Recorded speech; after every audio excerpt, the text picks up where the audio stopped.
En direct de chez vous, Jean-Michel Lamazerolle, RCF Charente. Bonjour à toutes et à tous, bienvenue dans En direct de chez vous en Angoulême, dans l'appartement de nos amis de la radio d'ailleurs, dont on a déjà fait une émission dans sa galerie Les Trois Ateliers il y a quelques temps. Et bien là, c'est pour, c'est pas un projet parce que tout ça est bien en place, mais pour qu'il nous fasse découvrir son engagement notamment dans l'Église à travers une confrérie, la confrérie Sainte-Marguerite. Valère Prosperi, bonjour. Bonjour Jean-Michel. Alors Valère, je viens de parler de cette confrérie Sainte-Marguerite. Est-ce que vous pouvez nous en dire un petit peu plus? Et après, on va rentrer dans le détail. Bien sûr, donc c'est une confrérie de dévotion, c'est-à-dire dévouée à un saint, en l'occurrence Sainte Marguerite, qui est la patronne des femmes enceintes ou qui souhaitent l'être ou qui viennent d'accoucher. En effet, Sainte Marguerite, pour la petite anecdote, elle est sortie du ventre de la bête, elle s'est extraite du ventre de la bête grâce à son crucifix, et c'est en cela qu'elle est devenue un saint auxiliaire, une sainte auxiliatrice par rapport justement à ces femmes dans la maternité. Alors, puisqu'on parle de Sainte-Marguerite, c'est une confrérie, mais c'est aussi une association loi 1901. Et j'ai à côté de moi Émilie Violet, qui est à la fois dame de chevalerie, puisque c'est la confrérie, et puis trésorière de l'association loi 1901 sur Sainte-Marguerite. Et j'aimerais que Émilie, que je salue, bonjour Émilie. Bonjour. Nous disent des choses, vous venez d'introduire à travers l'histoire de Sainte-Marguerite, mais qu'elle nous en dise un petit peu plus sur Sainte-Marguerite et puis son engagement avec cette confrérie. Tout à fait. Alors, Sainte Marguerite, elle est née au IIIe siècle. Donc, elle a perdu sa maman en couche. Et donc, c'est son père qui l'a élevée avec une nourrice chrétienne. Et donc, cette nourrice chrétienne lui a donné la foi. Et puis, à un âge un petit peu plus avancé, donc le préfet de son lieu géographique a voulu se marier avec elle, chose qu'elle a complètement refusée, puisqu'elle était vraiment très ancrée dans la foi. Donc, une première fois, il l'a emprisonnée. Il l'a refait sortir, donc il lui a redemandé sa main, elle l'a refusé une autre fois, donc elle est retournée une deuxième fois en prison.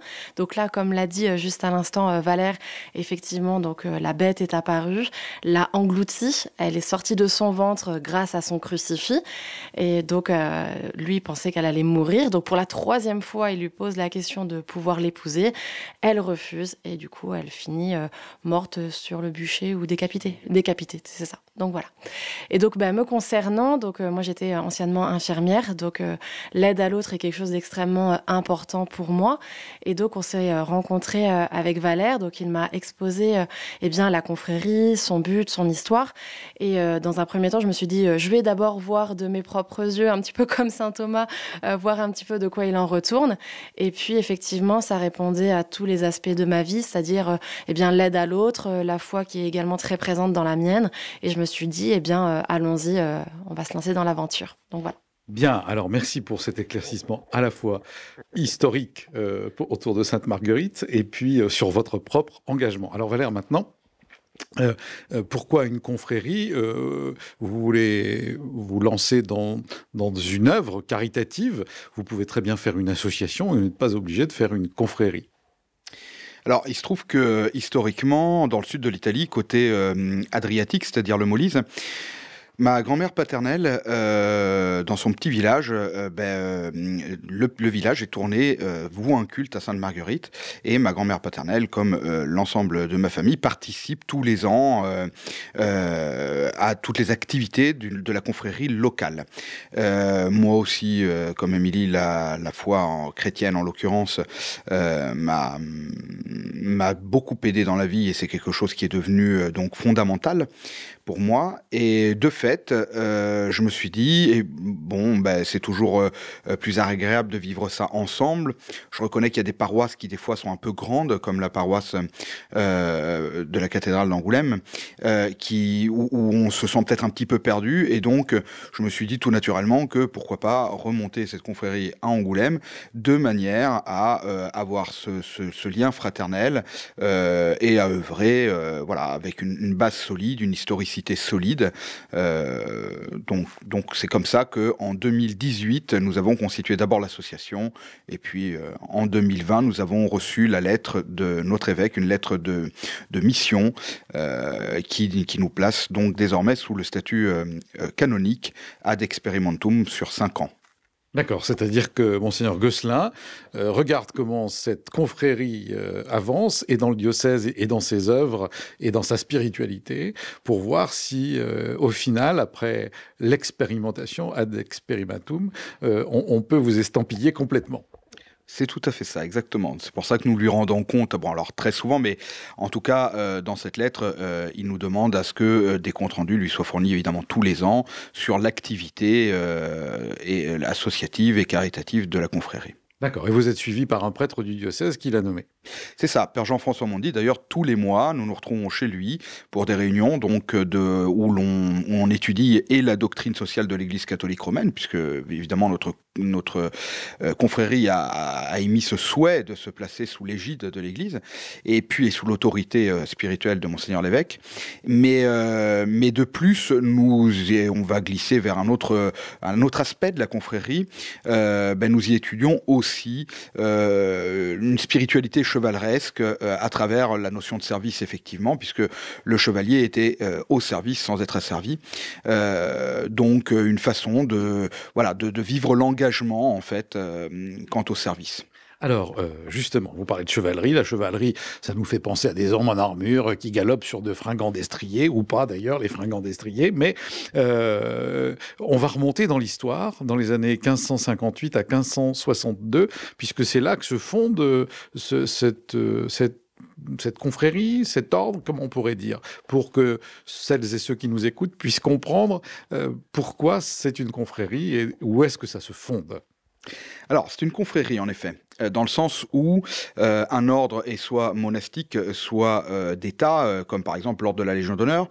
Nous ne sommes pas monastiques et nous ne sommes pas, évidemment, considérés par la chancellerie de la Légion d'honneur comme un ordre. Donc, d'un point de vue strictement légal et sémantique, il faut bien parler de confrérie catholique romaine de dévotion.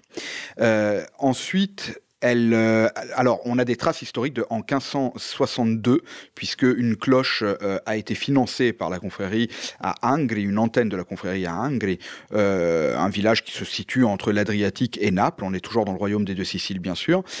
Donc, on sait pour sûr que la confrérie existait avant évidemment ce document, puisque pour financer, il fallait bien qu'il y ait des fonds et qu'il soit apparu avant. Voilà, donc 1558-1562, c'est la date initiale, la date de départ, et on la trouve donc à Colle d'Anquise, dans le Molise, mais aussi à Angri, et puis désormais à Angoulême, bien qu'il y ait plusieurs sites, notamment en Bretagne aussi, par exemple. En fait, le culte à Sainte-Marguerite s'est développé autour du 15e. Et toujours, puisque on a esquissé la chevalerie, ce qui est intéressant, c'est que Sainte-Marguerite est apparue à Jeanne d'Arc pour justement la motiver dans son engagement chevaleresque, c'est le cas de le dire, et au profit du roi de France, bien sûr. Donc oui, il y a un lien évident, qui paraît évident finalement quand on creuse un petit peu entre Sainte-Marguerite et la chevalerie. Bien, alors moi j'avais envie de vous dire, ça c'est un peu votre histoire de famille que vous avez transposée jusqu'en Charente. Oui, c'est ça. Dans les bagages, on l'a... Alors pourquoi pour vous c'était important que ce soit une confrérie chevaleresque ? Alors important, je sais pas. Ce qui est fondamentalement important, c'est le lien à l'Église. C'est le lien à l'Église et le lien fraternel entre les membres. Il se trouve que le côté chevaleresque, je pense, de par les codes, de par son aspect militaire, de par éventuellement l'accoutrement par exemple, vient appuyer, vient fédérer encore plus les membres entre eux. Je suppose qu'on peut le dire comme ça. Oui, d'accord. Donc, il y a un habit, en gros, et puis il y a des moments plus particuliers dans l'année où vous vous retrouvez ensemble autour de du Père Jean-François Mondy pas pour célébrer, mais en tout cas pour faire assembler.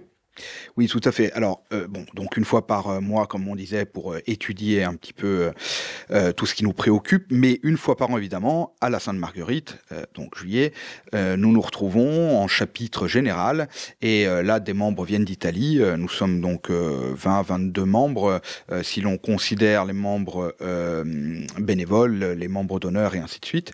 Et donc, on se réunit pour célébrer, effectivement, la Sainte-Marguerite avec procession, etc.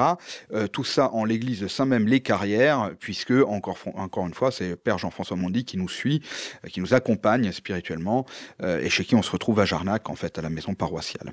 Alors, vous parlez d'Italie, vous parlez de Sainte-Marguerite en Italie, ça veut dire que vous avez des liens avec la confrérie Sainte-Marguerite en Italie. Quelles sont un peu, pas les ramifications, mais les passerelles avec Sainte-Marguerite ailleurs qu'à Angoulême?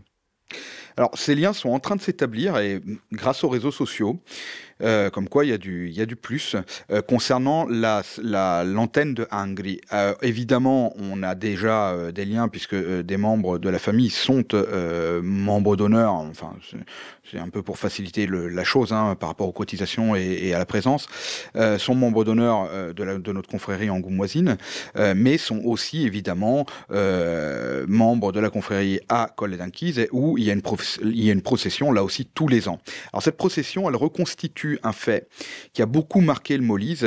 Quand les Turcs sont arrivés pour envahir le Molise, Sainte-Marguerite fit apparaître une nuée ardente qui les aurait même carrément convertis à la religion, à la foi chrétienne. Donc là aussi, on retrouve toujours cet esprit chevaleresque qui vient appuyer en fait cet esprit chevaleresque de la confrérie.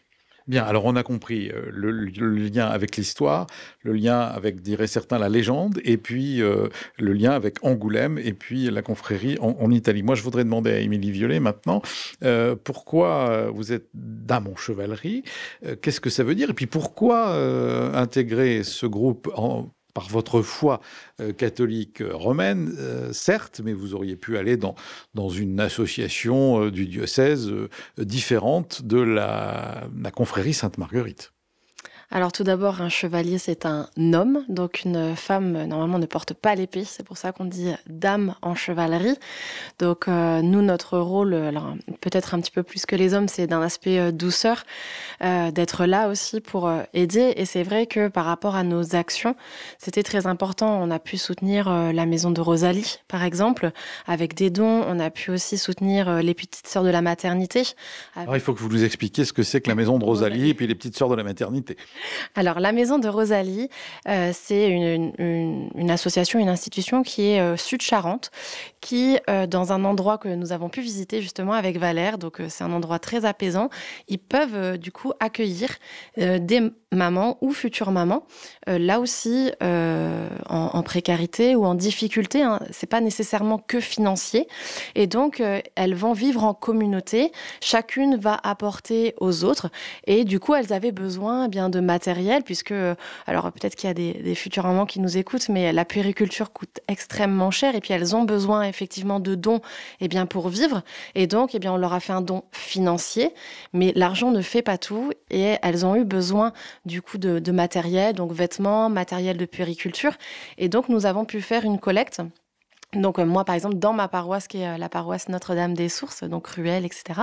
Et donc on a fait des collectes avec tous les membres pour pouvoir leur apporter. Et donc on a rempli carrément un petit salon de vêtements et de matériel. Donc c'était assez fantastique, et puis d'un point de vue émotionnel très fort, puisqu'on a vraiment pu les rencontrer. Et après, on a aussi aidé financièrement les petites sœurs de la maternité, qui se trouvent plus dans le sud-est de la France, qui elles aussi accompagnent, là, d'un point de vue un petit peu plus médical, les futures mamans.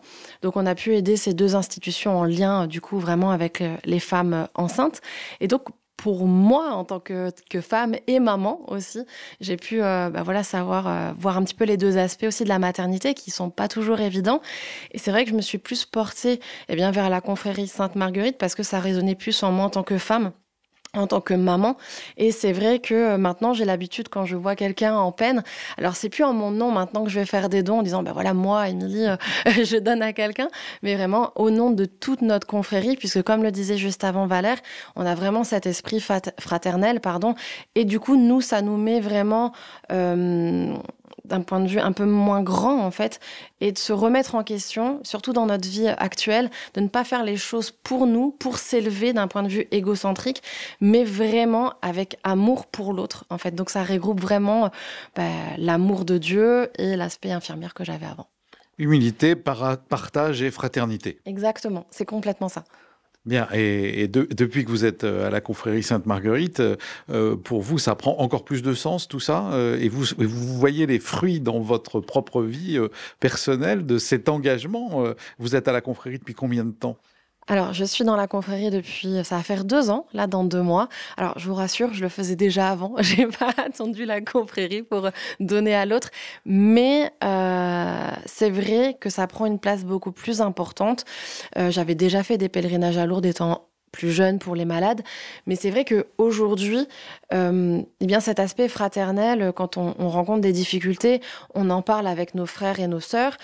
Dans notre vie quotidienne, eh bien, c'est vrai qu'on va faire encore plus attention à l'autre, même si dans notre religion, c'est quelque chose d'important. Mais aujourd'hui, avec la vie actuelle que l'on a, où on est vraiment dans l'individualisme, c'est vrai bien que de faire partie de cette confrérie, 1, on se sent beaucoup moins seul dans notre foi, et 2, c'est vrai que notre regard à l'autre est beaucoup plus fort, puisque de cet aspect chevaleresque, où on doit aider le pauvre et la femme, l'orphelin, eh bien, on a vraiment un aspect, un regard qui est beaucoup plus aiguisé vers l'autre, et on va pas hésiter en tout cas à donner notre main, prêter une main tendue à l'autre pour pouvoir l'aider. Et c'est vrai que moi, je suis toujours ravie quand Valère m'appelle pour me dire écoute, là, on a une action à mettre en place, est-ce que tu es partante ? Et c'est vrai que j'ai toujours été là parce que c'est quelque chose que j'adore faire.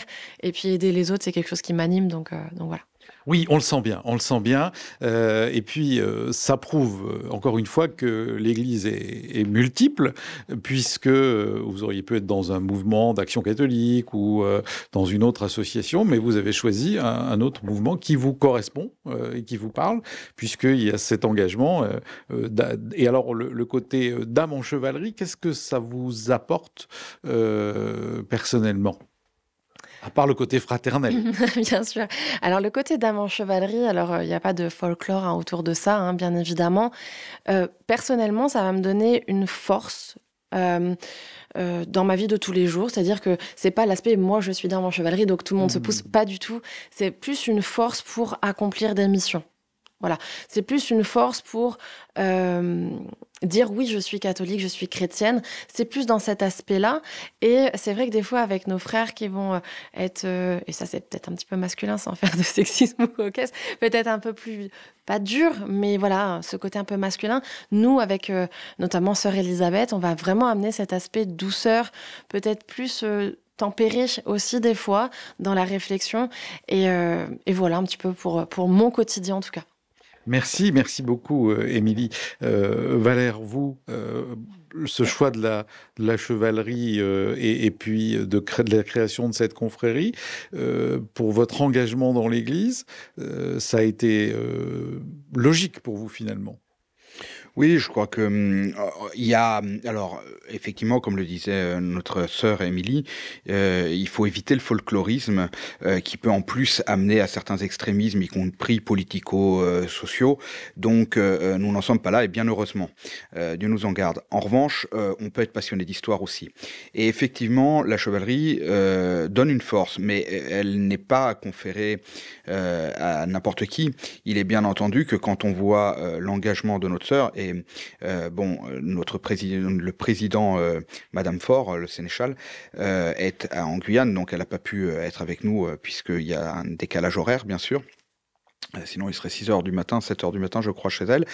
Mais on sent des femmes très fortes, psychiquement, très engagées, pas que dans la confrérie, mais à côté. Tous les membres, d'ailleurs, de notre confrérie ont des engagements paroissiaux ou associatifs. Je pense, par exemple, à un frère qui a longtemps aussi fait partie de Saint-Vincent-de-Paul. Moi-même, d'ailleurs, je faisais partie de la conférence d'Angoulême. Je pense à notre frère en Italie qui travaille dans le Schismum, c'est-à-dire le corps armé de l'Ordre de Malte. Je pense à notre président d'honneur, qui était numéro 2 d'une des 7 délégations italiennes de l'Ordre du Saint-Sépulcre. Il apparaît évident que notre spiritualité chevaleresque, et je préfère parler de spiritualité, c'est cette motivation à mener un combat qui est évidemment virtuel, on va dire, de nos jours, un combat qui n'est pas avec une épée, qui n'est pas, voilà, mais qui passe à travers la conviction et la force d'esprit, la détermination, très exactement. Il y a beaucoup de mots qui viennent de la chevalerie, on s'en rend pas compte, mais 1000 ans d'histoire, c'est énorme sur notre société judéo-chrétienne. Champion vient des batailles dans les champs délimités, donc des chevaliers. Alors, notre sœur Émilie parlait de la sémantique sur dame en chevalerie. Alors effectivement, c'est mieux que chevalière parce que c'est une bague, mais on trouvait en langue d'Oil quand même le terme de chevaleresse. On pourrait dire chevaleresse aussi. Bon, c'est pas ce qu'on a retenu, mais voilà. Et justement, d'ailleurs, j'ai succinctement parlé encore une fois de l'Ordre du Saint-Sépulcre, ce qui est intéressant, c'est qu'au niveau des dons, on a beaucoup parlé des petites sœurs de la maternité, donc de la maison de Rosalie. Alors, je vais vous faire un topo très bref. 1440 € pour les petites sœurs de la maternité en 3 ans, 1440 € pour l'Ordre du Saint-Sépulcre, du moins pour le patriarcat latin d'Orient et ses œuvres à Jérusalem, en Terre Sainte, 550 € de mémoire pour la maison de Rosalie, et près de 4 tonnes 7 de textiles, jeux, jouets, parce que on pense au textile, mais on parlait de puériculture, il faut aussi occuper les mamans et les enfants, évidemment. Donc... Bien, alors là, on va vous faire un tableau, comme dans une assemblée générale d'association, de votre action et des chiffres. Quels sont vos futurs objectifs? Et puis, combien êtes-vous dans cette confrérie? Alors, j'ai plein de questions, parce que... Est-ce qu'on peut postuler pour entrer dans cette confrérie, ceux et celles qui nous entendent, ou il y a tout un cheminement? Alors, disons que ça se fait par cooptation, théoriquement. Après, pourquoi pas postuler à travers les réseaux sociaux ou Internet. De toute manière, le candidat a droit à 2 tours gratuits. Il peut venir 2 fois. C'est comme le flipper, vous savez. Il peut venir 2 fois à nos réunions pour s'imprégner un peu de l'état d'esprit et voir si ça lui convient. Et puis nous aussi, d'ailleurs, pour voir si on n'est pas, encore une fois, dans du folklorisme, on n'est pas... Bon. Ensuite, si il le souhaite, il intègre la confrérie en qualité de novice. C'est une période qui dure en moyenne 1 an. Le temps de faire un point sur lui-même. Ça peut passer aussi par l'édification d'armoiries, par exemple. Mais en tout cas, il y a quelques travaux à rendre de 3, 4, 5 pages sur justement la chevalerie, la foi chrétienne, histoire de voir si la personne intègre bien les notions qui nous sont chères au sein de cette confrérie. Et puis, lors de l'assemblée en chapitre général de l'année suivante, bien sûr, il y a cette transmission de ce qu'on peut considérer comme une spiritualité chevaleresque. Nous sommes 4 membres actifs et 1 bénévole, et puis Père Jean-François Mondy, bien sûr, pour Angoulême précisément. Malheureusement, on va pas se voiler la face, dans le monde dans lequel on vit, plus on est nombreux, plus on a de moyens. Les moyens par les réseaux, mais les moyens aussi financiers, évidemment. Donc, effectivement, là, bon, on manque peut-être un petit peu demain, mais sachant que le statut de bénévole ne peut être donné qu'à des membres de la famille de quelqu'un qui est déjà membre actif de la confrérie. D'accord, alors on comprend mieux et on voit bien aussi que vous êtes un petit nombre et ça donne une importance conséquente à votre action et aux chiffres que vous avez donnés. Oui, tout à fait. Je vous cache pas qu'on en est quand même assez fiers, même si on est tout petit par rapport à plein d'autres associations, quelles qu'elles soient. Mais on ne compte pas s'arrêter là. On parlait de perspective. D'abord, on s'était fixé avec Monseigneur l'évêque que, évidemment, les dons qui puissent être faits au Saint-Sépulcre soient au moins équivalents voir que les autres dons surpassent le Saint-Sépulcre, puisque c'est quand même, on va dire, une super structure par rapport à nous. La maison de Rosalie, pour n'en citer qu'une, est beaucoup plus petite et a beaucoup plus besoin de soutien.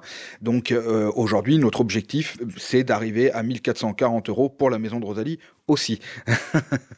Bien, alors on l'a mieux compris. Votre engagement, la confrérie, votre nombre, votre suivi est spirituel et intellectuel, puisque vous faites des travaux, notamment sur l'aspect social de la mission de l'Église, et puis dans votre vie spirituelle. Et comme le disait Émilie Violet tout à l'heure, ce que ça lui permet de vivre en fraternité et la force d'être une dame en chevalerie. Alors, Émilie, on va terminer l'émission, mais quels sont vos souhaits pour l'avenir dans cette confrérie Sainte-Marguerite à Angoulême ? Alors déjà qu'elle perdure de nombreuses années, effectivement, en continuant de croître d'un point de vue de nombre de sœurs et de frères, bien évidemment, que l'on puisse aider encore et encore bien des organisations comme la Maison de Rosalie et d'autres aussi qui pourraient naître d'ici quelques temps. D'un côté, j'ai envie de les aider, mais j'ai aussi envie qu'il y en ait moins, parce que ça veut dire bien que le monde se porterait mieux, mais bon, après, je reste aussi très lucide. Et puis, voilà, je pense qu'il faut aussi pouvoir aider les personnes, parce qu'il y a peut-être des personnes qui sont juste perdues aussi pour essayer de trouver la foi. Donc ça peut être aussi un moyen de retrouver la foi grâce à la fraternité. Donc voilà, on vous accueille aussi les bras grands ouverts. Bien, merci. Il y a de nombreuses maisons dans la maison du Père. Qu'est-ce que vous pourriez nous donner comme conclusion, Valère ? Qu'il ne faut surtout pas qu'il y ait de conclusion, justement. C'est une belle conclusion, moi je trouve, ça Valère. J'espère, chers amis, que vous auriez mieux compris ce qu'est la confrérie Sainte-Marguerite à travers cette émission en direct de chez vous. Et puis moi je vous dis, je remercie nos invités, Émilie et Valère évidemment, et je vous dis à la semaine prochaine pour une autre émission d'En direct de chez vous.